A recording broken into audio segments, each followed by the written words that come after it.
Morning students, आज हम 10+1 में जो लेक्चर को कंटिन्यू करते हैं प्रीवियस लेक्चर को। लास्ट टाइम मैंने आपको the modulus and conjugate of a complex numbers के बारे में आपके साथ डिस्कस किया था, बताया था कि क्या मीनिंग होता है, ज्योमेट्रिकल मीनिंग क्या होता है मॉडुलस का और कंजुगेट ऑफ कॉम्प्लेक्स नंबर्स का।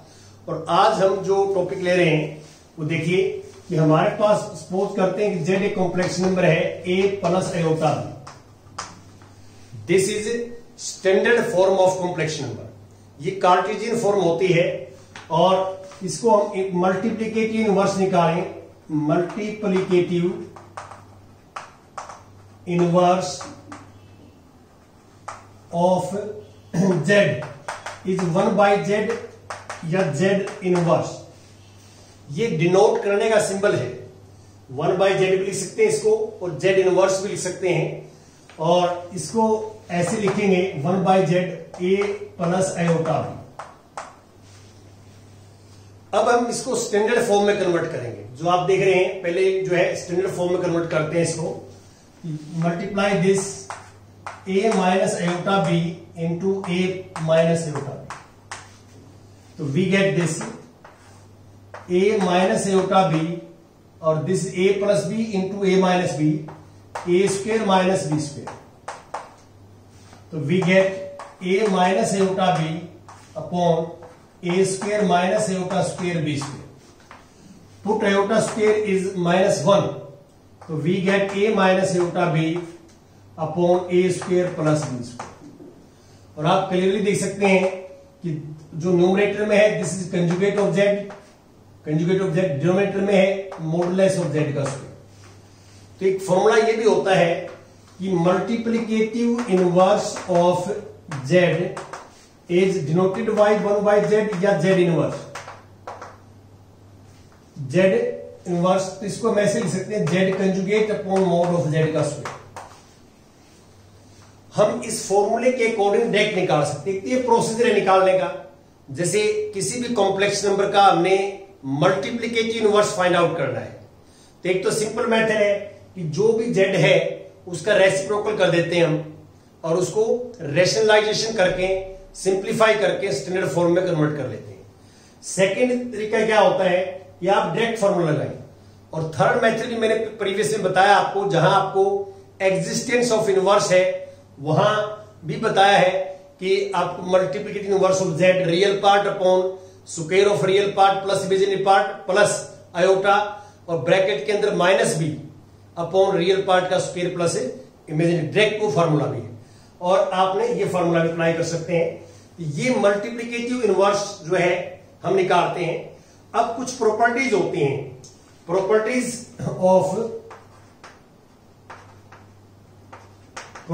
Of the modulus and conjugate.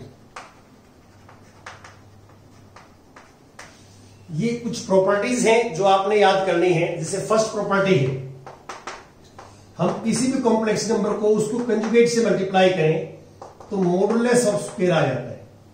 आप देख सकते हैं यहां पे प्रूफ इसका। ये कॉम्प्लेक्स नंबर है a प्लस आयोटा बी और ये इस कंजुगेट है a माइनस आयोटा बी। तो कॉम्प्लेक्स नंबर को इस कंजुगेट से मल्टीप्लाई किया तो मेरे पास आ गया a square plus b square. What is this? This is modulus of square. ये इंपॉर्टेंट फॉर्मूला है, कई जगह यूज करते हैं हम कॉम्प्लेक्स नंबर में, कि हम किसी भी कॉम्प्लेक्स नंबर को उसके कंजुगेट से मल्टीप्लाई करते हैं तो we get square of its modulus. Next second जो प्रॉपर्टी है, सेकंड जो आपने ध्यान रखनी है कि हम दो कॉम्प्लेक्स नंबर की मल्टीप्लाई करके कंजुगेट ले लें या अलग अलग मॉडुलस लेके मल्टीप्लाई कर लें। देखो, दो कॉम्प्लेक्स नंबर की मल्टीप्लाई करेंगे then modulus we take modulus equal to, यहां अलग अलग मॉडुलस लेके मल्टीप्लाई करें। पहले और बाद का अंतर है, यहां मल्टीप्लाई पहले होगी मॉडुलस बाद में लेंगे, यहां मॉडुलस पहले लेंगे मल्टीप्लाई बाद में होगी। ऑलवेज इक्वल इक्वल आता है। और ऐसे ही डिवीजन में होती है प्रॉपर्टी, डिवीजन के अंदर कि z1 अपॉन z2 कोशेंट निकाले हम, z1 अपॉन z2 कोशेंट और this equal to z1 upon z2। आप यहां पहले डिवाइड करें Z1 को Z2 से और देन टेक मॉडुलस, और यहां पहले मॉडुलस लें और देन डिवाइड, तो दे आर ऑलवेज इक्वल। और ये आपको पता है प्रोवाइडेड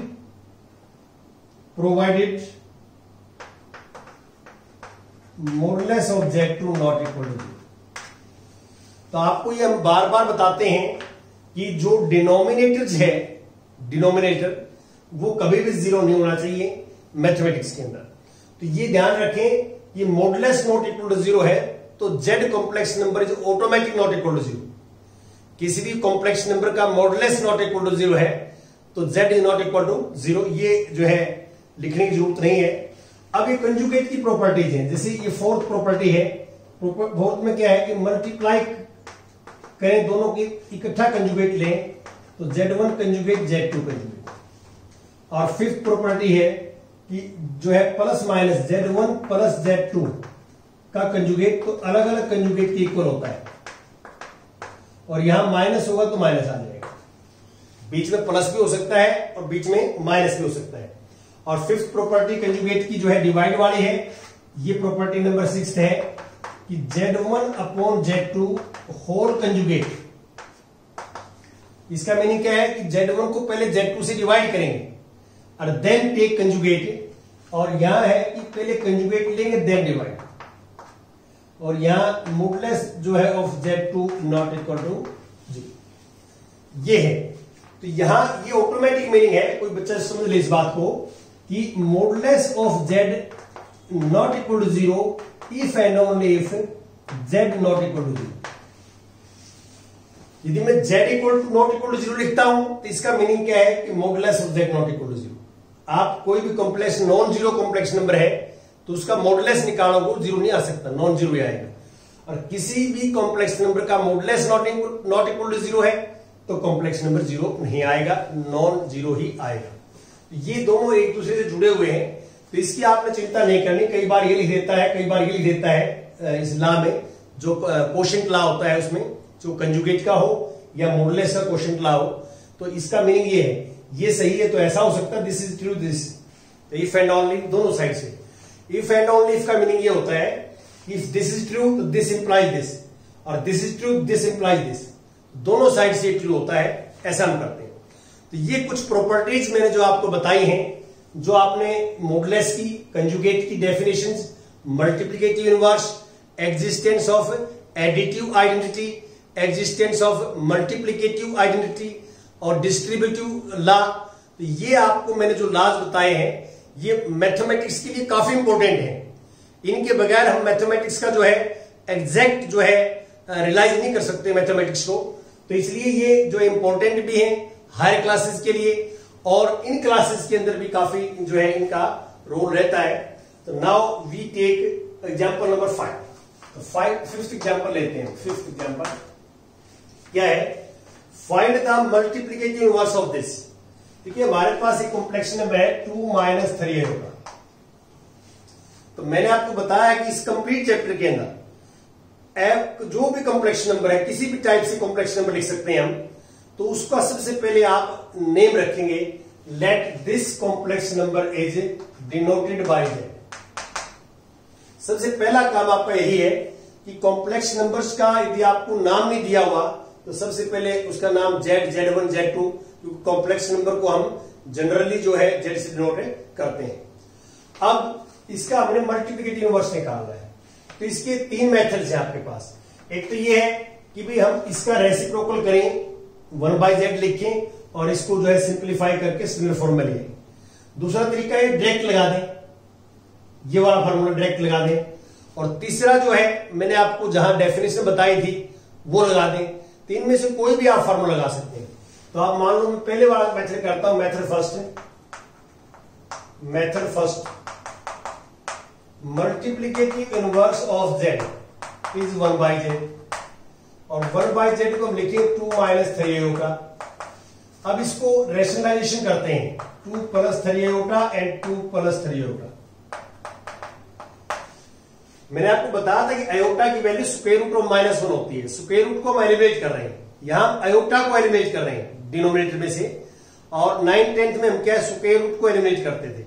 तो ये अयोटा एक तरह से स्क्वायर रूट ही है, तो हम रेशनलाइजेशन ही कर रहे हैं डिनोमिनेटर का रेशनलाइजेशन करेंगे तो a minus b into a plus b, a square minus B square, और दिस इज 2 प्लस 3 आयोटा, तो 2 plus 3 iota upon 4 minus 9 iota square, iota square minus 1 है तो 2 प्लस 3 आयोटा अपॉन 4 प्लस 9, और यहां पे हमारे पास आ जाएगा 2 plus 3 iota upon this is 30।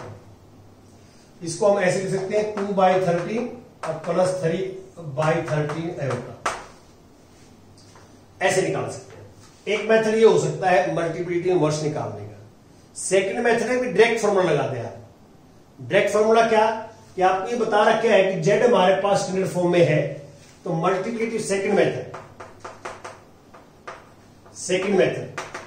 तो देखिए, मान लो सपोज करते हैं जेड हमारे पास complex number a plus iota b की फॉर्म में है, तो मल्टीप्लिकेटिव इनवर्स ऑफ जेड आपको बता real part upon square of real part plus square of imaginary part, iota minus imaginary part upon square of real part plus square of imaginary part.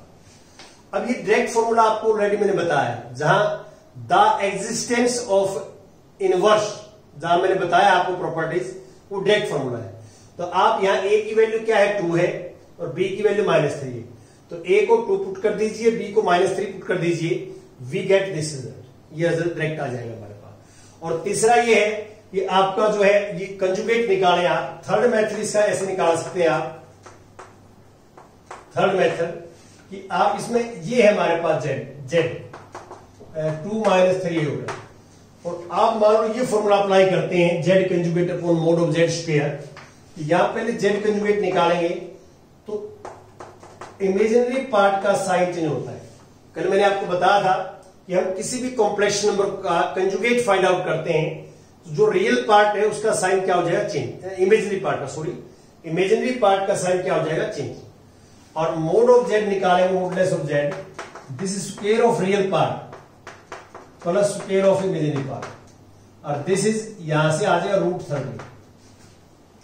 अब multiplicative inverse of z formula होता है z conjugate upon mode of z का square. अब z conjugate क्या है 2 + 3 iota, और mode of z √13 का whole square आ जाएगा, ये 2 + 3 आयोटा अपॉन 13 आ जाएगा। और इसको सेपरेट करोगे, सेपरेट द एलसीएम, तो वी गेट 2/13 और प्लस 3/13 आयोटा। तो आपके पास मल्टीप्लिकेटिव इनवर्स निकालने के आपके पास 3 वेज हैं, तीनों में से किसी भी एक मेथड से आप मल्टीप्लिकेटिव इनवर्स निकालते हैं। और मल्टीप्लिकेटिव इनवर्स की डेफिनेशन क्या होती है, डेफिनेशन ये होती है कि हम किसी भी कॉम्प्लेक्स नंबर का मल्टीप्लिकेटिव इनवर्स से मल्टीप्लाई करें, उसके हमारे पास मल्टीप्लिकेटिव आइडेंटिटी आनी चाहिए। और जीरो कॉम्प्लेक्स नंबर ऐसा है, जीरो कॉम्प्लेक्स नंबर जिसका इनवर्स एग्जिस्ट नहीं करता। यहां डेफिनेशन क्लियर लिखा हुआ है कि z नॉट इक्वल टू 0। तो इसका मीनिंग ये है कि जो कॉम्प्लेक्स नंबर्स हैं, C set of all complex number, जिसमें 0 इंक्लूडेड है सी में, लेकिन जीरो कॉम्प्लेक्स नंबर का इनवर्स एग्जिस्ट नहीं करता। बाकी जितने भी कॉम्प्लेक्स नंबर होंगे अदर देन 0, उनका इनवर्स एग्जिस्ट करेगा। ये हम करते हैं। एग्जांपल 6 देखिए आप, 6th एग्जांपल, स्टेटमेंट क्या है, express this in the form of a + iota b। Standard form में कन्वर्ट करना है, 5 + √2 आयोटा डिवाइड बाई 1 - √2 आयोटा। तो आप ये मान के चलो कि हम एक कॉम्प्लेक्स नंबर को दूसरे कॉम्प्लेक्स नंबर से डिवाइड कर रहे हैं, कोशेंट फाइंड आउट कर रहे हैं। तो यहां पे हम सपोज कर लेते हैं कि this complex number is denoted by z। देखिए, मैंने आपको बताया कि every number is a complex number. Mathematics में क्या है, every number is a complex number, वो कैसे भी लिखा हो कॉम्प्लेक्स नंबर है। और complex number is denoted by z, हम z से डिनोट करते हैं कॉम्प्लेक्स नंबर को। यहां पे अब हम क्या है, डिनोमिनेटर को रेशनलाइजेशन करेंगे स्टैंडर्ड फॉर्म में लाने के लिए। तो इसमें साइन चेंज होता है, आपको पता है, √2 आयोटा और 1 + √2 आयोटा। नीचे डिनोमिनेटर में 2 टर्म है तो साइन चेंज होता है। अब फॉर्मूला नीचे लगाएंगे हम, a² - b²।